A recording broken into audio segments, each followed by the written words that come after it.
Welcome to ആർക്കേസ് stories.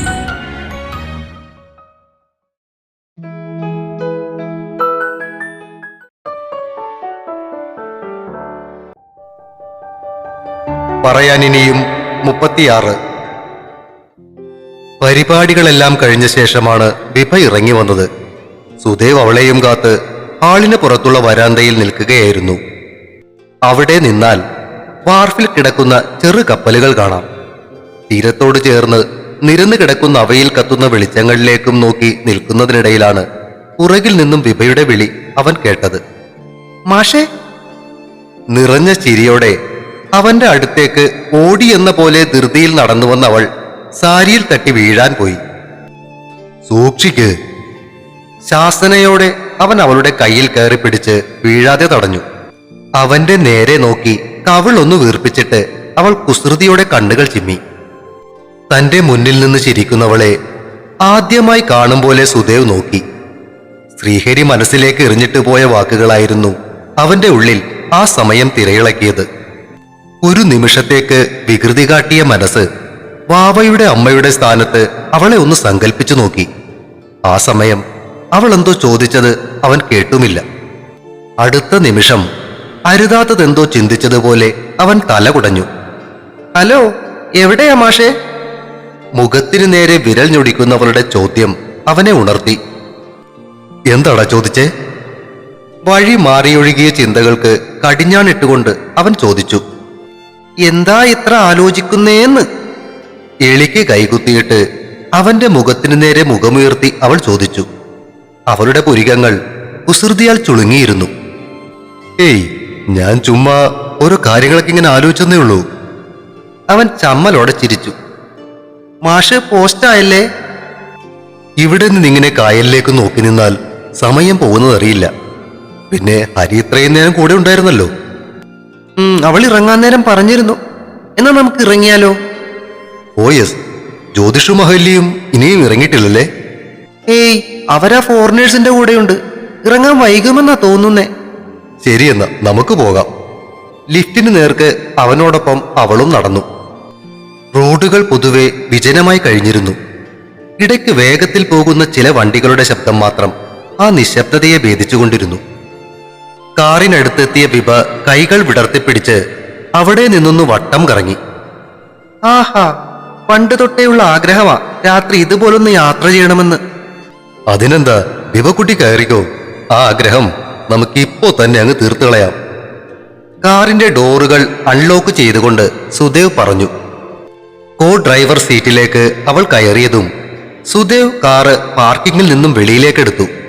റോഡിന്റെ ഇരുവശത്തുമായി അടച്ചിട്ടിരുന്ന കടകളിൽ നിന്നുള്ള വെളിച്ചങ്ങൾ പ്രകാശപൂരിതമാക്കിയ ആ രാത്രിയിലൂടെ അവരുടെ കാറ് മുന്നോട്ടൊഴുകി. വിഭ ഗ്ലാസ് താഴ്ത്തി ഡോറിൽ വെച്ച കയ്യിൽ മുഖം ചാരി പുറത്തെ കാഴ്ചകൾ ആസ്വദിച്ചുകൊണ്ടിരുന്നു. വിഭക്കുട്ടി! എന്തോ? അവൾ മുഖം തിരിച്ച് സുദേവിനെ നോക്കി. ആ വരുണിനെ വിളിച്ച് സംസാരിച്ചായിരുന്നോ? ഇല്ല മാഷേ. അവൾ ഒന്ന് ചുണ്ടുകൾ ചുളുക്കി. എങ്കിൽ ഇനിയും വൈകാതെ അവനോട് സംസാരിക്കുക കേട്ടോ. സൗഹൃദങ്ങൾ അകന്നുപോയ പിന്നെ കൂട്ടിക്കെട്ടാൻ അല്പം പാടാ. വിളിക്കാം മാഷേ. അവൾ വീണ്ടും പുറത്തെ കാഴ്ചകളിലേക്ക് മുഖം തിരിച്ചു. അല്പസമയത്തിന് ശേഷം പുറത്തേക്ക് നോട്ടമെറിഞ്ഞുകൊണ്ട് തന്നെ അവൾ വിളിച്ചു. മാഷേ, നമ്മൾ കഴിഞ്ഞ ആഴ്ച ആ വാക്വേയിൽ പോയില്ലേ? ഉവ്. ഇതുപോലെ രാത്രിയിൽ അവിടെ പോയിരിക്കാൻ എന്ത് രസമായിരിക്കുമല്ലേ? സുദേവ് തലചരിച്ച് അവളെ നോക്കി. അവളപ്പോഴും പുറത്തെ കടകളിലെ വൈദ്യുതാലങ്കാരങ്ങൾ ആസ്വദിക്കുന്ന തിരക്കിലായിരുന്നു. പോണോ? വെട്ടിത്തിരിഞ്ഞ് സുദേവിനെ നോക്കി അവളുടെ കണ്ണുകൾ വിടർന്നിരുന്നു. കൊണ്ടുപോകോ? അവൾ ആഹ്ലാദത്തോടെ ചോദിച്ചു. അതിനെന്താ, പോകാലോ. ശരിക്കും? വിശ്വാസം വരാതെ കുട്ടികളെ പോലെ വീണ്ടും എടുത്ത് ചോദിക്കുന്നവളുടെ നേർക്ക് നോക്കി സുദേവ് ചിരിച്ചു. അവിടെയല്ല, അവിടെ രാത്രി അത്ര സേഫ് അല്ല. നമുക്ക് ഇവിടെ ചാത്തിയത്തുള്ള ക്യൂൻസ് വാക്വേയിൽ പോകാം. മതി മതി, അത് മതി. ലവ് യു മാഷേ. പെട്ടെന്നുണ്ടായ സന്തോഷത്തിൽ അവൾ അറിയാതെ വാക്കുകൾ പുറത്തേക്ക് വീണുപോയി. തൊണ്ടയിൽ എന്തോ കെട്ടിയതുപോലെ ചുമച്ചുപോയവൻ അത് കേട്ടിട്ട് ഉള്ളിൽ താഴിട്ട് പൂട്ടി വെച്ച വാക്കുകൾ മനസ്സിന്റെ നിയന്ത്രണം തെറ്റിച്ച് പുറത്തേക്ക് ചാടിയ ചളിപ്പിലായിരുന്നു അവളും. കണ്ണുകൾ ഇറുക്കിയടച്ച് പതിഞ്ഞ ശബ്ദത്തിൽ എരിവ് വലിച്ചു കയറ്റിക്കൊണ്ടവൾ മുഖം പുറത്തേക്ക് തിരിച്ചു. ഇങ്ങനെ നാക്കിനെല്ലില്ലാത്തൊരു പെണ്ണ്, നിന്നെ കൊണ്ട് ഞാൻ തോറ്റല്ലോടി. അങ്ങേരുടെ ഫ്യൂസ് അടിച്ചു പോയിട്ടുണ്ടാകുമോ എന്തോ. പെട്ടെന്നുണ്ടായ സന്തോഷത്തിൽ പറഞ്ഞു പോയതാണെന്നങ്ങ് പറഞ്ഞാലോ? വേണ്ട, എന്തായാലും പറഞ്ഞു. ഇനി അതവിടെ കിടക്കട്ടെ. ചിലപ്പോ കുറച്ച് കഴിയുമ്പോ ആവശ്യം വരുമോളെ. സ്വയം കുറ്റപ്പെടുത്തിയും ആശ്വസിപ്പിച്ചും കൊണ്ടവൾ പുറത്തേക്കും നോക്കിയിരുന്നു. ആശ്രയയും ശ്രീഹരിയും വാക്വേയിൽ നിന്നും ഇറങ്ങാൻ തുടങ്ങുകയായിരുന്നു. കുറച്ചകലെ മാറി ഒരു കാറ് വന്നു നിന്നത് ആദ്യം കണ്ടത് ശ്രീഹരിയായിരുന്നു. അതിൽ നിന്ന് ഇറങ്ങുന്നവരെ കണ്ട് അവൻ ഒന്നുകൂടി സൂക്ഷിച്ചു നോക്കി. "ദേടി ചേട്ടനും വിഭയും." അവൻ പറഞ്ഞത് കേട്ടാണ് ആശ്രയയും അങ്ങോട്ട് ശ്രദ്ധിച്ചത്. അവർ നിന്നിടത്തു നിന്നും അല്പം അകലെ മാറി കാറിൽ നിന്നും ഇറങ്ങി വാക്വേയിലേക്ക് കയറുന്നവരെ കണ്ട് ആശ്രയയും വാ വിളിച്ചു. "ഇതെങ്ങനെ?" അവൾ പിറുപിറുത്തു. "ഇനി ചേട്ടച്ചാരെങ്ങാനും വീണോ?" "പിന്നെ നിങ്ങളുടെ ചേട്ടച്ചാരല്ലേ, അങ്ങേര് വീഴണമെങ്കിൽ വല്ല കുഴിയും കുഴിച്ച് തള്ളിയിടേണ്ടി വരും. ഇത് മിക്കവാറും അവൾ അങ്ങേരുടെ സ്റ്റിയറിംഗ് തിരിച്ചതാവാനേ വഴിയുള്ളൂ." "എടി, നീ എന്റെ ചേട്ടനെ അങ്ങനെ അങ്ങ് കുറ്റപ്പെടുത്തുകയൊന്നും വേണ്ട. ആ അലവലാതി രേഷ്മ കാരണമല്ലേ അങ്ങേര് ഇങ്ങനെ ആയിപ്പോയത്." "പിന്നെ ഒരവള് തേച്ചെന്നും പറഞ്ഞ് മനുഷ്യൻ ഇങ്ങനെ ഡൗൺ ആകുമോ?" "അതൊന്നും പറയാൻ പറ്റില്ല. നീ എന്നെ തേച്ച ചിലപ്പോ ഞാനും അതുപോലെ ആയിപ്പോകും." "ദേ മനുഷ്യ." അവൾ അവനെ ചെറഞ്ഞൊന്നു നോക്കി. "ചേടാ, രണ്ടും കൂടി ഇത് എങ്ങോട്ട് പോയി? കാണാനില്ലല്ലോ. നമുക്കൊന്ന് പോയി നോക്കിയാലോ?" ശ്രീഹരി വിഷയം മാറ്റിക്കൊണ്ട് അവരിറങ്ങിയ ഭാഗത്തേക്ക് നോക്കി. "നിങ്ങൾ ഇവിടെ ഇരിക്കു ഹരിയേട്ടാ, അവര് കുറച്ചു നേരം അവിടെ ഒറ്റയ്ക്കിരിക്കട്ടെ. എന്തെങ്കിലുമൊക്കെ പുരോഗതി ഉണ്ടായാലോ." അവൾ അവന്റെ കയ്യിൽ പിടിച്ച് തിരികെ വാക്വേയിലേക്ക് വലിച്ചു കയറ്റി. കൈവരിയിൽ പിടിച്ച് കായലിലേക്കും നോക്കി നിൽക്കുകയായിരുന്നു വിഭ. ഒരുപാട് നാളുകളായി കാണാൻ ആഗ്രഹിച്ച കാഴ്ചയുടെ ഭംഗി ഒപ്പിയെടുക്കുകയായിരുന്നു അവളുടെ ആ വിടർന്ന കണ്ണുകൾ. "ഓ, എന്ത് രസല്ലേ!" കായലിന്റെ രാത്രിക്ക് ഭംഗിയേറെയായിരുന്നു. അതോടൊപ്പം തണുത്ത കാറ്റും അവളുടെ മനസ്സിനെ തരളിതമാക്കി. "വിഭകുട്ടി." അവന്റെ നെഞ്ചൊപ്പം മാത്രം ഉയരമുള്ള അവളുടെ തൊട്ടുപുറകിൽ തലയ്ക്ക് മുകളിലായി അവൾ കേട്ട ശബ്ദം പതിവിലും ആർദ്രമായിരുന്നു. തണുത്ത കാറ്റേറ്റതുപോലെ അവൾ ഒന്ന് വിറച്ചു. തിരിഞ്ഞ് അവന്റെ കണ്ണുകളിലേക്ക് നോക്കണമെന്നവൾക്ക് തോന്നിയെങ്കിലും ഒരു പക്ഷേ ആ കണ്ണുകളുടെ ആഴങ്ങളിൽ സ്വയം നഷ്ടപ്പെട്ടാലോ എന്ന ഭയത്താൽ അവൾ പുഴയിലേക്ക് തന്നെ നോക്കി നിന്നു. "വിഭകുട്ടി."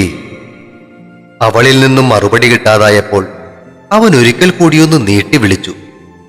കാറിൽ വെച്ച് അറിയാതെ വീണുപോയ വാക്കുകളെക്കുറിച്ച് ചോദിക്കാനാണോ എന്നവൾ ഒരു മാത്ര പേടിച്ചു. തിരിഞ്ഞു നോക്കാതെ തന്നെ അവൾ മൂളി. "വിഭകുട്ടി മനോഹരമായി പാടുന്നുണ്ടല്ലോ.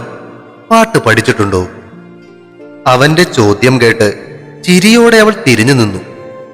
"ചെറുപ്പത്തിൽ പഠിച്ചിട്ടുണ്ട്. അമ്മ മരിച്ചതിൽ പിന്നെ പോയിട്ടില്ല." "എന്തായാലും നല്ല രസമായിരുന്നു കേൾക്കാൻ. നല്ല സ്വരവും." "പിന്നെ ഒന്ന് പോമാഷെ കളിയാക്കാതെ." അവൾ വെറുതെ പരിഭവിച്ചു. "അതേടാ, നന്നായിരുന്നു. ഇപ്പോ ഒരു പാട്ടൊന്ന് പാടാമോ?" "അയ്യോടാ, ഇപ്പോഴോ?" അവൾ ചുറ്റിനും നോക്കി. ഇരുളും വെളിച്ചവും ഇടകലർന്നു കിടന്ന ആ വാക്വേയിൽ അവർ തനിച്ചായിരുന്നു. ആ കൈവരിയിൽ മുട്ടുകൈ കുത്തി അവൻ അവളുടെ അടുത്തേക്ക് ചരിഞ്ഞു നിന്നു. അവന്റെ മുഖം മുഖത്തോടടുത്തപ്പോൾ അവളുടെ ഹൃദയം ശക്തിയിൽ മിടിച്ചു. ഒരു പാട്ട്. ആ മന്ത്രണത്തിൽ അവൾ ഒന്നുലഞ്ഞു. മനസ്സിന്റെ തിരതള്ളലിൽ മുഖം ചതിക്കുമെന്ന് തോന്നിയപ്പോൾ അവൾ വെട്ടിത്തിരിഞ്ഞ് വീണ്ടും പുഴയിലേക്ക് നോക്കി നിന്നു. "ഏത് പാട്ട് പാടണം?" അവളുടെ ശബ്ദവും പതിഞ്ഞിരുന്നു. "വിഭകുട്ടിക്ക് ഇഷ്ടമുള്ള പാട്ട് പാടിയാ മതി." അവൻ കൈകൾ കെട്ടി കൈവരിയിലേക്ക് ചാരി. പുഴയിൽ തട്ടിവരുന്ന കാറ്റിന് ശക്തി കൂടിയിരുന്നു. ആ കാറ്റിൽ പറന്ന മുടിയിഴകൾ അവളുടെ ഗന്ധവും പേറി അവന്റെ മുഖത്തിഴഞ്ഞു. അവന്റെ നേരെ നോക്കാതെ പതിഞ്ഞ ശബ്ദത്തിൽ അവൾ പാടാൻ തുടങ്ങി. പറയാത്ത മൊഴികൾ തൻ ആഴത്തിൽ മുങ്ങിപ്പോയി പറയുവാനാശിച്ചതെല്ലാം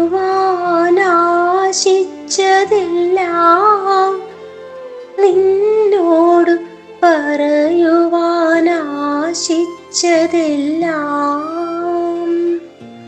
അവൾ പാടിക്കൊണ്ടിരുന്നു. മധുരമായ ശബ്ദത്തിൽ ലയിച്ച് അവൻ കണ്ണുകൾ അടച്ചു നിന്നു. പാട്ട് മുഴുവൻ പാടിത്തീർന്നിട്ടും അവൾ അവന് നേരെ നോക്കാതെ കായലിലേക്ക് തന്നെ നോക്കി നിൽക്കുകയായിരുന്നു. പാട്ടിൽ മുഴുകി നിന്നിരുന്ന അവനും അല്പനേരം എടുത്തു ആ പാട്ടിന്റെ അലകളിൽ നിന്നും മടങ്ങിയെത്താൻ. അടിപൊളി വിപക്കുട്ടി, കലക്കി!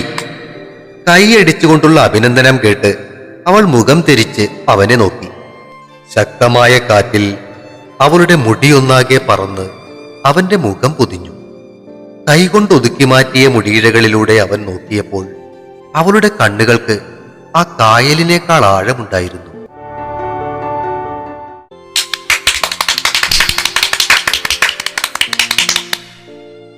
പുറകിൽ നിന്നും വീണ്ടും കയ്യടി ശബ്ദങ്ങൾ കേട്ട് വിഭയും സുദേവും ഒരുപോലെ ഞെട്ടിത്തിരിഞ്ഞു നോക്കി. കൈയടിച്ചുകൊണ്ട് അവരുടെ അടുത്തേക്ക് നടന്നു വരുന്ന ശ്രീഹരിയെയും ആശ്രയെയും കണ്ട് അവർ അത്ഭുതപ്പെട്ടു. ഹോസ്റ്റലിലേക്ക് പോയ നിങ്ങൾ എന്താ ഇവിടെ? വിഭ ചോദിച്ചു. അത് തന്നെയാ എനിക്കും ചോദിക്കാനുള്ളത്. ചിറ്റയുടെ വീട്ടിലേക്ക് പോയ നീ എന്താ ഇവിടെ? ആശ്രയ കുസൃതി നിറഞ്ഞ ശബ്ദത്തിൽ അവളോട് തിരിച്ചു ചോദിച്ചു. ഇരുട്ടും കായലും നല്ലൊരു കോമ്പിനേഷൻ അല്ലേ മോളെ? അത് കാണാനൊരവസരം കിട്ടിയ ഞാൻ വെറുതെ വിടുമോ? ആശ്രയെ കണ്ടതോടെ വിഭ അവളുടെ സ്വതസിദ്ധമായ മൂഡിലേക്ക് തിരികെ എത്തിയിരുന്നു. ഞാനും അതേടി. ആശ്രയ അടുത്തേക്ക് വന്ന് അവളുടെ കൈകളിൽ പിടിച്ചു. എന്തായാലും അതുകൊണ്ട് നല്ലൊരു പാട്ട് കേൾക്കാൻ പറ്റി. ശ്രീഹരിയും അവളെ അഭിനന്ദിച്ചപ്പോൾ അവൾ ചിരിയോടെ സുദേവിനെയാണ് നോക്കിയത്. അതു ശ്രദ്ധിച്ച ആശ്രയുടെയും ശ്രീഹരിയുടെയും ചുണ്ടുകളിലൊരു ചിരി ഓളം വെട്ടി. എന്തായാലും നിങ്ങളെ കണ്ടത് നന്നായി. കുറച്ചു മുന്നേ ആ ഇൻസ്പെക്ടർ പ്രദീപ് ഇതുവഴി വന്നായിരുന്നു. അന്ന് വിഭയെ കിഡ്നാപ്പ് ചെയ്യാൻ ശ്രമിച്ചവരെ കിരൺ തന്നെയാണ് സെറ്റ് ചെയ്തത്. അതിനുള്ള തെളിവൊക്കെ കിട്ടിയിട്ടുണ്ട്. കംപ്ലൈന്റ് ഉണ്ടെങ്കിൽ നമുക്ക് അവനെ പൊക്കാം. ശ്രീഹരി പറഞ്ഞത് കേട്ട് വിഭ സുദേവിനെയാണ് നോക്കിയത്. ഓ വേണ്ട, ഇപ്പോഴൊന്നും ചെയ്യണ്ട. ആ സ്വർണം അവൻ തരുമോ എന്ന് നോക്കട്ടെ, എന്നിട്ട് നമുക്ക് ബാക്കി കാര്യങ്ങൾ നോക്കാം. അതുപോലെ വിഭക്കുട്ടി? എന്താന്ന് വെച്ചാ മാഷ് തീരുമാനിച്ചാ മതി. ഞാനും അവനോട് അത് തന്നെയാണ് പറഞ്ഞിരിക്കുന്നത്. എങ്കിലും വിഭ അറിയാൻ വേണ്ടി പറഞ്ഞതേ ഉള്ളൂ. ശ്രീഹരിയും അത് ശരിവെച്ചു. അല്പനേരം കൂടി അവിടെ ചിലവഴിച്ചിട്ടാണ് അവർ അവിടെ നിന്നും ഇറങ്ങിയത്. സുദേവ് പറഞ്ഞത് ഓർമ്മയിലുണ്ടായിരുന്നതുകൊണ്ട് പിറ്റേ ദിവസം കാലത്ത് തന്നെ വിഭ വരുണിനെ ഫോണിൽ വിളിച്ചു. ആദ്യത്തെ റിങ്ങിൽ അവൻ ഫോൺ എടുത്തില്ലെങ്കിലും നിരാശയാകാതെ അവൾ വീണ്ടും വിളിച്ചു. രണ്ടാമത് വിളിച്ചപ്പോൾ കോൾ കണക്റ്റായി. അല്പനേരത്തെ നിശബ്ദതയ്ക്കൊടുവിൽ അവൾ വിളിച്ചു. ഹലോ വരുണേ. അപ്പുറത്തു നിന്നും ഗൗരവത്തിലൊരു മൂളൽ മാത്രം. എടാ നീ ഏറെ വിട്ടിട്ട് ഞാൻ പറയുന്നൊന്ന് കേൾക്ക്. ഓ ഇനിയിപ്പോ എന്ത് കേൾക്കാൻ? വരുണേ, എനിക്ക് നിന്നോട് സംസാരിക്കണം. സോറി, ഞാൻ ഇത്തിരി തിരക്കില്ല. ആയിക്കോട്ടെ, പക്ഷെ ഇന്ന് വൈകുന്നേരം എനിക്ക് നിന്നെ കാണണം. ഞാൻ മറൈൻ ഡ്രൈവിനുണ്ടാകും, കേട്ടല്ലോ? ആ നോക്കട്ടെ. അപ്പുറം ഫോൺ കട്ടായി. എങ്കിലും അവൻ വരുമെന്ന് അവൾക്ക് ഉറപ്പായിരുന്നു. അവനോട് സംസാരിക്കേണ്ട കാര്യങ്ങൾ മനസ്സിലിട്ട് ഒന്നുകൂടി ഉറപ്പിക്കുകയായിരുന്നു അവൾ. വൈകുന്നേരം ആശ്രയയോടൊപ്പമാണ് വിഭ മറൈൻ ഡ്രൈവിലേക്ക് എത്തിയത്. സുദേവ് വന്ന് ട്രാവൽ ഏജൻസിയിൽ നിന്നും വിദേശികളുമായി ആലപ്പുഴയ്ക്കൊരു ട്രിപ്പ് പോയിരിക്കുകയായിരുന്നു. മറൈൻ ഡ്രൈവിൽ വളർന്നു നിന്നിരുന്ന ഒരു മരത്തിന്റെ കീഴിലെ സിമന്റ് തിട്ടയിൽ അവർ വരുണിനെയും പ്രതീക്ഷിച്ചിരുന്നു. ആകാശച്ചരിവിലെവിടെയോ മാനം പൊട്ടി ചുവന്നു തുടങ്ങിയിരുന്നു.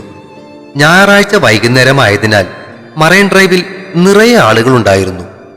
കൈകോർത്തു പിടിച്ചു നടക്കുന്ന കമിതാക്കൾ, കുട്ടികളെയും കൊണ്ട് നടക്കാനിറങ്ങിയിരിക്കുന്ന അച്ഛനമ്മമാർ, തമാശകൾ പറഞ്ഞ് പൊട്ടിച്ചിരിച്ചുകൊണ്ട് കടന്നുപോകുന്ന സുഹൃത്ത് സംഘങ്ങൾ, ടൂറിസ്റ്റ് ബോട്ടുകളുടെ ഏജന്റുമാർ അവിടെ നിന്ന് അവരെയൊക്കെ ബോട്ടുകളിലേക്ക് വിളിച്ചു കയറ്റാൻ ശ്രമിക്കുന്നുണ്ട്.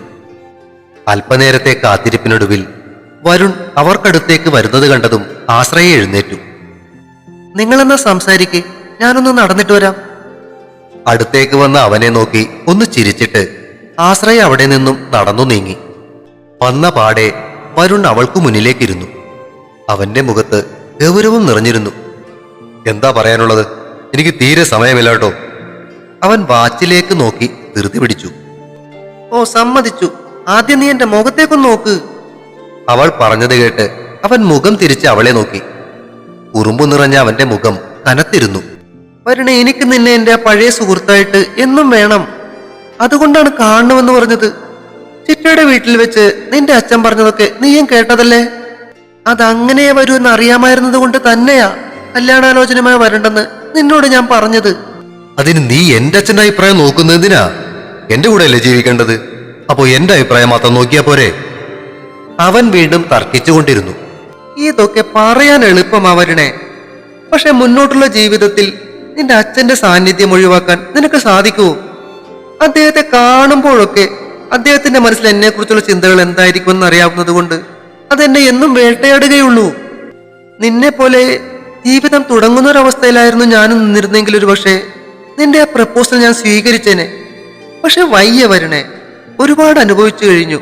ഇനിയും താങ്ങാനുള്ള മനസ്സുറപ്പില്ല. നീ ഒന്ന് മനസ്സിലാക്കെന്നെ. നല്ലൊരു സുഹൃത്തായിട്ട് എന്റെ കൂടെ നിന്നൂടെ നിനക്ക്?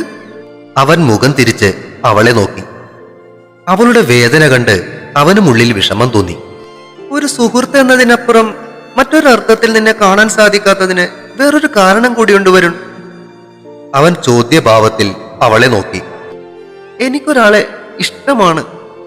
അവന്റെ മുഖത്തു നിന്ന് നോട്ടം മാറ്റി കായലിലേക്ക് നോക്കിക്കൊണ്ടവൾ പറഞ്ഞു. അത് പ്രതീക്ഷിച്ചതുപോലെയായിരുന്നു അവന്റെ മുഖഭാവം. ആ സുദേവ് തന്നെയാണോ ആള്? അവന്റെ ചോദ്യം കേട്ട് അവൾ മുഖം തിരിച്ച് അവനെ നോക്കി. നിനക്ക് ഇതിനോട് നേരത്തെ പറയാമായിരുന്നു. എടാ, അതിന് നീ എന്നോട് ആദ്യമായി ഇഷ്ടം പറഞ്ഞ സമയത്തൊന്നും മാഷിനോട് അങ്ങനെയൊരു അടുപ്പം എന്റെ ഉള്ളിലുള്ളത് എനിക്ക് പോലും അറിയില്ലായിരുന്നു. പിന്നെ എങ്ങനെയാ ഞാൻ നിന്നോട് പറയുന്നേ? ആ അടുത്ത് നിൽക്കുമ്പോ കിട്ടുന്ന സുരക്ഷിതം ഉണ്ടല്ലോ, ഞാൻ എന്റെ ജീവിതത്തില് വേറെ എവിടെയൊന്നും അനുഭവിച്ചിട്ടില്ല. ഉള്ളിക്കതറിയാമോ? അല്പനേരം നിശബ്ദനായിരുന്നതിന് ശേഷമാണ് അവൻ ചോദിച്ചത്. ഇല്ല. അവൾ മുഖം താഴ്ത്തി. ഇനിയൊരു പക്ഷേ അറിഞ്ഞു കഴിയുമ്പോൾ അയാൾ പറ്റില്ലെന്ന് പറഞ്ഞാൽ? നീ എന്നെ വേദനിപ്പിക്കുക വരുൺ. അവൾ മുഖമുയർത്തി അവനെ നോക്കി. അവളുടെ കണ്ണുകൾ നിറഞ്ഞിരുന്നു. നിന്നെ വേദനിപ്പിക്കാൻ വേണ്ടി പറഞ്ഞതല്ല. ഞാൻ എന്റെ ഇഷ്ടം നിന്നോട് പറഞ്ഞപ്പോൾ നീ പറ്റില്ലെന്ന് പറഞ്ഞു. അതുപോലെ അയാളും പറഞ്ഞു കൊടുന്നുണ്ടോ? അവൾ മറുപടിയില്ലാതെ വീണ്ടും കായലിലേക്ക് മുഖം തിരിച്ചു. നിനക്കെന്നോട് ഇപ്പോഴും ദേഷ്യാണല്ലേ? അവന് നേരെ നോക്കാതെ അവൾ ചോദിച്ചു. എന്തിന്? നിന്നോട് ദേഷ്യം കാട്ടിയിട്ട് എന്ത് കാര്യം? എന്നെ വിവാഹം കഴിക്കാൻ പറ്റില്ലെന്ന് നീ പറഞ്ഞപ്പോ അല്പം വിഷമം തോന്നിയെന്നുള്ളതൊക്കെ നേരാണ്. അതിപ്പോഴും ആ ഒരു വിഷമം ഉള്ളിലുണ്ട്. ഞാനൊരു മനുഷ്യൻ തന്നെയല്ലേ. സോറി വരുൺ. അവൾ സങ്കടത്തോടെ അവന്റെ കയ്യിൽ പിടിച്ചു. സാരമില്ലടി, കുറച്ചു കഴിയുമ്പോൾ അതങ്ങ് മാറിക്കൊള്ളും. പക്ഷേ മറ്റൊരാളെ മനസ്സിൽ കൊണ്ടു നടക്കുന്ന പെണ്ണിനെ ജീവിതത്തിൽ കൂടെ കൂട്ടുന്നതിനും നല്ലതല്ലേ അത്? അതിനും മാത്രമുള്ള ഓളമൊന്നും തൽക്കാലം എന്റെ തലക്കില്ല മോളെ. അത് കേട്ട് സന്തോഷത്തോടെ അവൾ അവനെ നോക്കി ചിരിച്ചു. അപ്പൊ നീ വിഷാദ കാമുകനായി താടിയും വളർത്തി പാട്ടും പാടി നടക്കില്ലേ എന്നോർത്ത്? അവളുടെ വാക്കുകളിലെ കുസൃതി മനസ്സിലാക്കിയതും അവൻ പുരികങ്ങൾ ചൊളിച്ച് അവളെ നോക്കി. പിന്നെ എന്റെ പട്ടി നടക്കും നിന്നോർത്ത്. കുഞ്ഞു പോയേടി. ആണോ? എന്നാ ഓക്കെ. പിന്നെ നീ ഇനി അങ്ങേരെ അങ്കിളെ ഒന്നും വിളിക്കരുത് കേട്ടോ. അതൊന്ന് ഞാൻ അല്പം കുശുമ്പോണ്ട് വിളിച്ചല്ലേടി. അവനൊന്ന് ചിരിച്ചിട്ട് പറഞ്ഞു. താങ്ക്സ് വരുൺ. എത്ര ദിവസമായിരുന്നു ഉള്ളിലിരുന്ന് ഇങ്ങനെ വിഷമിക്കാൻ തുടങ്ങിയിട്ട്. എനിക്ക് പേടിയായിരുന്നടാ. പക്ഷെ മാഷ പറഞ്ഞത് നിന്നെ വിളിച്ച് സംസാരിക്കാനായിട്ട്. നിനക്കറിയോ, എല്ലാവരുടെയും ജീവിതത്തിൽ വേണ്ടപ്പെട്ടവരിൽ നിന്നും ഓരോ പാവങ്ങളാ നമ്മൾ അനുഭവിക്കാറുള്ളത്. പക്ഷെ ഇതെല്ലാം ഇപ്പോ ഒരാളിൽ നിന്നും ഒരുമിച്ചാ ഞാൻ അനുഭവിക്കുന്നത്. പ്രണയമൊഴിച്ച് ബാക്കി ഭാവങ്ങളെല്ലാം അല്ലേ? അവൾ പറഞ്ഞു നിർത്തിയത് പൂർത്തിയാക്കിക്കൊണ്ട് വരുൺ ചോദിച്ചു. അവളുടെ മുഖം അല്പം മങ്ങിയിരുന്നു ആ മൂളലിൽ. അതും ശരിയാകൂടി. എന്തായാലും ഉള്ളി നല്ലൊരു മനുഷ്യൻ തന്നെയാണ്. You are lucky at last. അവളുടെ തോളിലൊന്നും തട്ടിയിട്ട് അവൻ പറഞ്ഞത് കേട്ട് അവളുടെ കണ്ണുകളും മുഖവും തിളങ്ങി. തിരികെ ഹോസ്റ്റലിലേക്ക് ഓട്ടോയിൽ അവർ വന്നിറങ്ങുമ്പോൾ നേരം സന്ധ്യ മയങ്ങിയിരുന്നു. ഹോസ്റ്റലിന്റെ ഗേറ്റിനടുത്തായി ബൈക്കിലിരിക്കുന്ന കിരണിനെ കണ്ട് വിഭ ഭയത്തോടെ ആശ്രയുടെ കൈകളിൽ മുറുകെ പിടിച്ചു. തുടരും. പറയാനിനിയും അടുത്ത ഭാഗം ഉടൻ പ്രതീക്ഷിക്കുക. സബ്സ്ക്രൈബ് ചെയ്യാനുള്ളവർ ദയവായി സബ്സ്ക്രൈബും കൂടെ ചെയ്യണേ. അഭിപ്രായങ്ങൾ പറയുന്നതിനൊപ്പം ഷെയറുകളും ലൈക്കുകളും ചെയ്ത് സപ്പോർട്ടുമായി കൂടെ ഉണ്ടാകണേ.